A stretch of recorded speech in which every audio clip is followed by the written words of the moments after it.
যদি পৃথিবীতে কোথাও স্বর্গ থেকে থাকে তাহলে সেটা এখানে এখানে এখানে। নমস্কার বন্ধুরা, আমি অমৃতেন্দ্র। অমৃত ভারতে আপনাদের স্বাগত জানাই। কাশ্মীর প্রকৃতির এক অপূর্ব সৃষ্টি, যেখানে চোখ জুড়ানো পাহাড় আর সবুজের সমারোহ, যেখানে অমরনাথের পবিত্র গুহা, ক্ষীর ভবানীর মন্দির আর শঙ্করাচার্যের মন্দিরের মতো পবিত্র স্থানগুলো মনে এক অন্যরকম শান্তি এনে দেয়। আর আছে প্রাচীন সূর্য মন্দির, যা কাশ্মীরের ঐতিহ্যকে আরও সুন্দর করে তোলে। সব মিলিয়ে কাশ্মীর যেন সত্যিই এক ভূস্বর্গ। আর এই ভূস্বর্গকে ঘুরে দেখার লোভেই আমি আর আমার বন্ধু অলোকেন্দ্র একদিন ঠিক করে ফেললাম, হয়ে যাক তাহলে মিশন কাশ্মীর।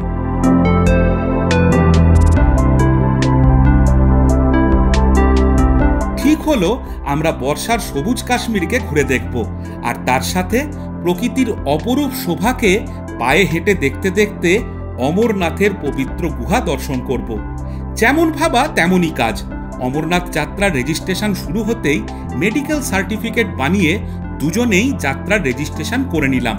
তারপর জম্মু পর্যন্ত যাওয়ার জন্য ট্রেনের টিকিট কেটে নিলাম। আমরা টিকিট কেটেছিলাম কলকাতা জম্মু তাওয়াই এক্সপ্রেসে। 30শে জুলাই আসানসোল স্টেশন থেকে দুপুর 3:10 জম্মু তাওয়াই এক্সপ্রেসে আমাদের যাত্রা শুরু হয়েছিল। দুপুর থেকে বিকেল হয়ে সন্ধ্যা, তারপর সারা রাত ধরে ট্রেন ছুটে চলল উত্তর ভারতের পথে। সারাটা রাত ট্রেনে কাটিয়ে পরের দিন সকাল 7:35 আমরা পৌঁছেছিলাম উত্তরপ্রদেশের অযোধ্যায়। এদিনটাও আমাদের ট্রেনেই কেটেছিল। দিনের বেলাটা উত্তরপ্রদেশে, আর সূর্য ডোবার পর উত্তরাখণ্ড হরিয়ানা হয়ে সারা রাত ধরে ট্রেন ছুটেছিল পাঞ্জাবের পথে। দুটো রাত ট্রেনে কাটিয়ে তৃতীয় দিন যখন সকাল হলো, তখন আমরা পাঞ্জাবের লুধিয়ানায়। আর রবি নদী পার হয়ে আমরা যখন পাঞ্জাব ছেড়ে জম্মু কাশ্মীরে প্রবেশ করলাম, তখন ঘড়ির কাঁটায় সকাল 10টা। প্রায় 44 ঘন্টা ধরে ট্রেন ভালোই চলেছিল। তাও নির্ধারিত সময় থেকে 2.5 ঘন্টা দেরিতে বেলা 11:22 আমরা পৌঁছেছিলাম জম্মু তাওয়াই রেলওয়ে স্টেশনে। স্টেশনের বাইরেই অমরনাথ যাত্রার জন্য প্রয়োজনীয় RFID কার্ডের কাউন্টার ছিল। আমরা প্রথমেই সেখান থেকে RFID কার্ড নিয়ে নিয়েছিলাম। তারপর সেখান থেকে একটা টোটো নিয়ে সোজা চলে গেছিলাম ভগবতীনগরে। সেদিন রাতটা আমরা জম্মুর ভগবতীনগরের বেস ক্যাম্পে এসি ডরমেটারিতে কাটিয়েছিলাম। পরের দিন অর্থাৎ এই ট্যুরের চতুর্থ দিনে ভগবতীনগরের যাত্রীনিবাস থেকে সকাল 6:30 আমরা একটা ট্র্যাভেলারে চেপে রওনা দিই পেহেলগামের পথে। জম্মু থেকে পেহেলগামের দূরত্ব প্রায় 234 কিলোমিটার। বর্তমানে ডক্টর শ্যামাপ্রসাদ মুখার্জি টানেল আর কাজিকুন্দ বানিহাল টানেলের জন্য এই পথের দূরত্ব অনেকটাই কমে গিয়েছে। কিন্তু কিলোমিটার কমে গেলেও রাস্তায় বিভিন্ন কারণে জ্যাম থাকার জন্য পেহেলগাম যেতে এখনও অনেক সময় লাগে। আমরা ডক্টর শ্যামাপ্রসাদ মুখার্জি টানেল পার হয়ে আরও বেশ কিছুটা পথ পেরিয়ে চেনাব নদীর ধারে একটি ধাবায় সেদিনের জলখাবার খেতে দাঁড়িয়েছিলাম। তারপর রামবান পার হয়ে এই রাজ্যের জম্মু অংশ ছাড়িয়ে আমরা ঢুকে পড়েছিলাম কাশ্মীরে। এই কাশ্মীরের পথে এগোতেই চোখে পড়েছিল নয়নাভিরাম সবুজ উপত্যকার দৃশ্য, যা যতবারই দেখি ততবারই মনকে জয় করে নেয়। অনন্তনাগ জেলার খানাবাল চকের পর পেহেলগামের দিকে রাস্তার দৃশ্য একেবারেই অন্যরকম। পেহেলগাম রোড ধরে আঁকাবাঁকা পথে আমাদের ট্র্যাভেলার পেহেলগামের দিকে যত এগিয়ে যাচ্ছে ততই দৃশ্যের পরিবর্তন লক্ষ্য করলাম। এদিকে প্রচুর আপেল গাছের বাগান। সেরকমই একটা আপেল বাগানের সামনে আমাদের ট্রাভেলারকে আবার দাঁড় করানো হলো। অনেকেই এখানে আপেল জুস খেলো। আমিও এক গ্লাস আপেল জুস খেয়েছিলাম। তারপর সেখান থেকে আঁকাবাঁকা পথে নয়নাভিরাম সবুজ উপত্যকার বুক চিড়ে নীল লিডার নদীর অপরূপ বয়ে চলা, আর তার সাথে পাইন, ফার, দেওদার গাছের জঙ্গল দেখতে দেখতে যখন পেহেলগামে অমরনাথ যাত্রার চেকিং পয়েন্টে পৌঁছেছিলাম, তখন ঘড়িতে বাজছে দুপুর 1:45। পেহেলগামে আমরা ফরেস্ট ইন গেস্ট হাউসে 2 রাত ছিলাম, এবং এখানে 2 রাত কাটানোর পর আমার এখনো বারবার মনে হয় শুধু এই পেহেলগাম ঘোরার জন্যই একটা কাশ্মীর ট্যুর করা উচিত। কাশ্মীরের পেহেলগাম আমার এতটাই ভালো লাগে যে আমি সবাইকেই বলবো কাশ্মীরে গেলে অন্তত 2টো দিন, মানে গোটা 2টো দিন অবশ্যই পেহেলগামে থাকবেন। যেহেতু আমরা 2টো রাত পেহেলগামে ছিলাম, তাই সেদিন আমরা কোথাও ঘুরিনি। দিনের বাকি সময়টা বিশ্রাম নিয়েই কাটিয়েছিলাম। পরের দিন অর্থাৎ এই ট্যুরের 5ম দিনে আমরা পেহেলগাম ঘুরেছিলাম। পেহেলগামে দেখার অনেক কিছুই আছে, কিন্তু অমরনাথ যাত্রার সময় অধিকাংশ ট্যুরিস্ট স্পটই বন্ধ থাকে।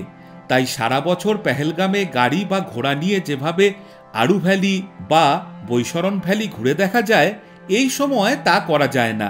তাই আমরা কোনো নির্দিষ্ট জায়গা না ঘুরে লিডার নদীর পাশে পাশে পায়ে হেঁটেই ঘুরেছিলাম। এভাবে পেহেলগামে হেঁটে ঘুরতে যে কি ভালো লেগেছিল তা বলে বোঝাতে পারবো না। পরের দিন অর্থাৎ এই ট্যুরের 6ষ্ঠ দিনে আমরা পবিত্র তীর্থস্থান অমরনাথ গুহার যাত্রার উদ্দেশ্যে ভোর 5:30টার সময় ফরেস্ট ইন গেস্ট হাউস থেকে চেক আউট করে একটা শেয়ার গাড়িতে চেপে চন্দনবাড়িতে চলে গিয়েছিলাম। অমরনাথ যাত্রা দুভাবে করা যায়।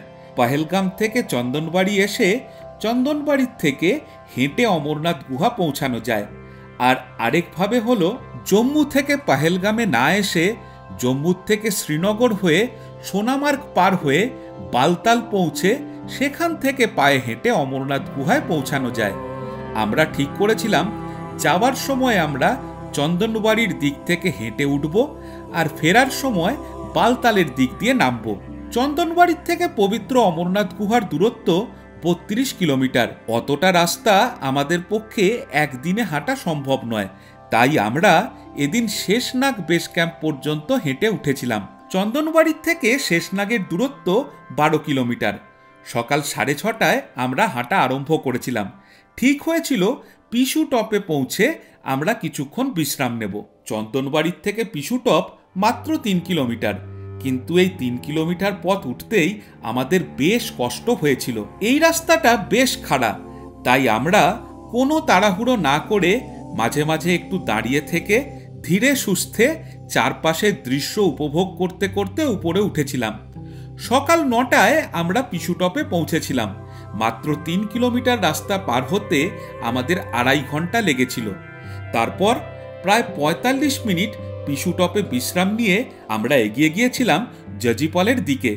পিছু টপ থেকে জজিপালের দূরত্ব 4 কিলোমিটার। এ রাস্তাটা বেশ ভালো, আর সব থেকে ভালো হলো এখানকার প্রকৃতি। উঁচু পাহাড়ের একপাশে গভীর খাদ, সেখানে অবিরাম বয়ে চলেছে শেষনাগ নদী, আর তার পাশের রাস্তা ধরে হেঁটে চলা। এ অনুভূতি ভাষায় প্রকাশ করা খুবই কঠিন। যারা এই পথে হেঁটেছেন তারাই জানেন। দুপুর 12টায় আমরা জজিপালে পৌঁছেছিলাম, আর এদিনের লাঞ্চ আমরা জজিপালেই করেছিলাম। এই যাত্রাপথে খাওয়া দাওয়ার কোনো অসুবিধাই নেই। শুরু থেকে শেষ পর্যন্ত যাত্রাপথের বিভিন্ন স্থানে তীর্থযাত্রীদের বিশ্রাম ও আহারের জন্য বিভিন্ন স্বেচ্ছাসেবী সংস্থা ভান্ডারার আয়োজন করে থাকে। গরম বা ঠান্ডা জল থেকে শুরু করে চা, কফি, শরবতের সাথে ভাত, রুটি, ডাল, সবজি সবই এই ভান্ডারাগুলিতে পাওয়া যায়। আমরা জজিপলে সেরকমই একটা ভান্ডারাতে লাঞ্চ করে প্রায় 1 ঘন্টা 15 মিনিট বিশ্রাম নিয়েছিলাম। তারপর দুপুর 1:15টায় আমরা হাঁটতে শুরু করেছিলাম শেষনাগের দিকে। জজিবল থেকে শেষনাগের দূরত্ব 5 কিলোমিটার। এ রাস্তাটা এতটাই সুন্দর যে হাঁটতে হাঁটতে আমাকে বারবার দাঁড়িয়ে পড়তে হয়েছিল। এ পথের একটা জায়গার থেকে এক রকম সৌন্দর্য। কিছু জায়গা এতটাই সুন্দর যে সেই জায়গা ছেড়ে এগোতে ইচ্ছাই করছিল না, কিন্তু অন্ধকার হওয়ার আগেই শেষনাগ ক্যাম্পিং সাইটে পৌঁছে যেতে হবে, তাই বেশিক্ষণ দাঁড়াতেও পারছিলাম না। দুপুর 3:30টে আমরা শেষনাগে পৌঁছেছিলাম, আর সেখানেই আমরা সে রাতটা ছিলাম। পরের দিন অর্থাৎ এই ট্যুরের 7ম দিনে আমরা শেষনাগ থেকে পঞ্চতরণী পর্যন্ত 14 কিলোমিটার ট্রেক করেছিলাম। এদিন সকাল 9টার পর থেকেই আবহাওয়া খুব খারাপ হয়ে গেছিল।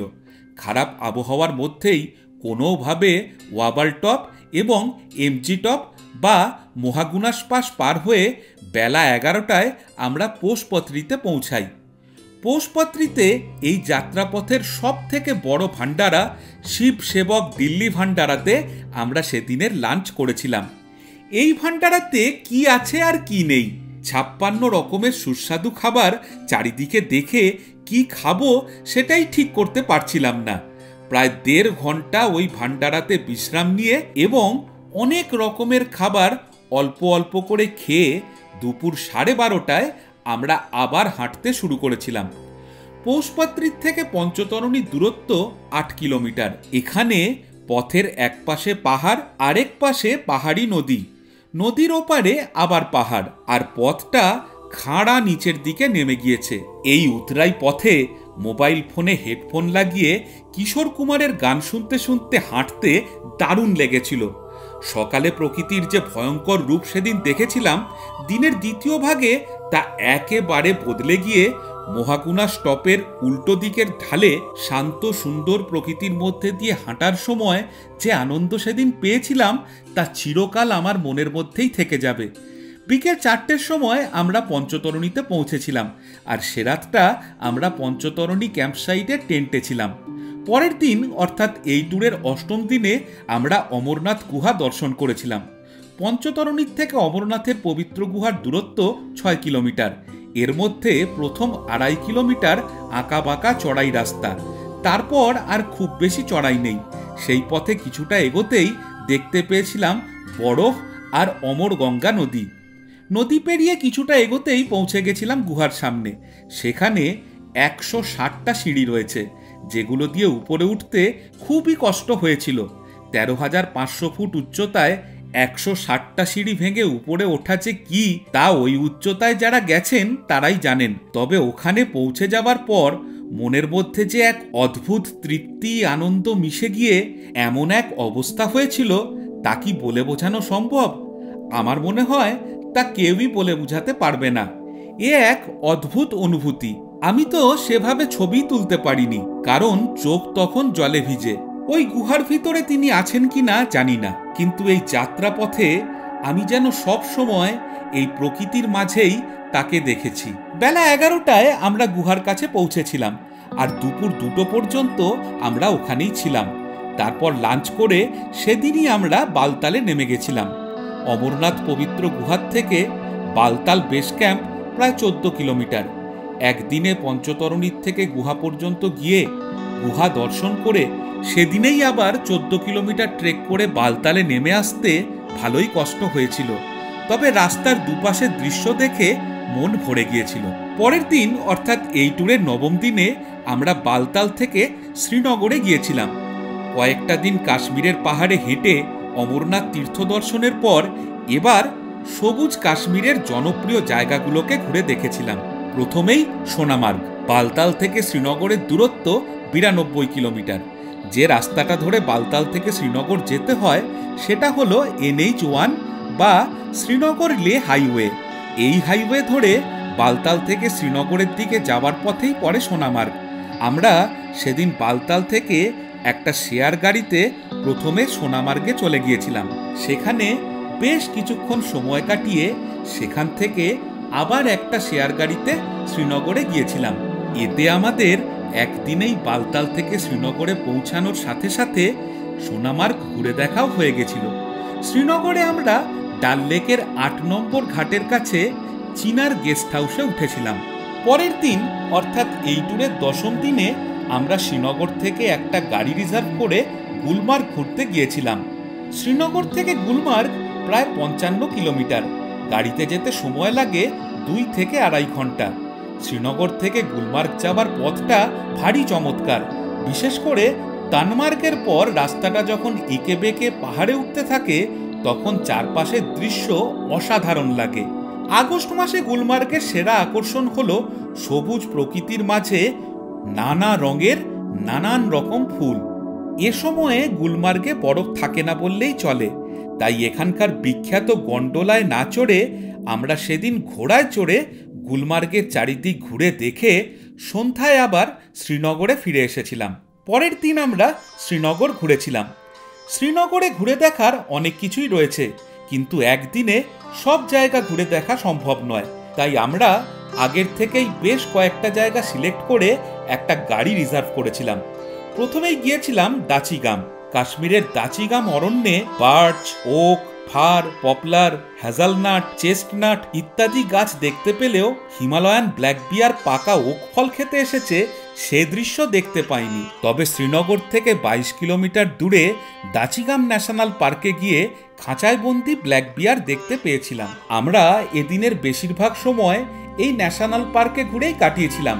তারপর Sarband lake, Harwan garden, Harwan Buddhist monastery and stupa আর শালিমার গার্ডেনে গিয়েছিলাম।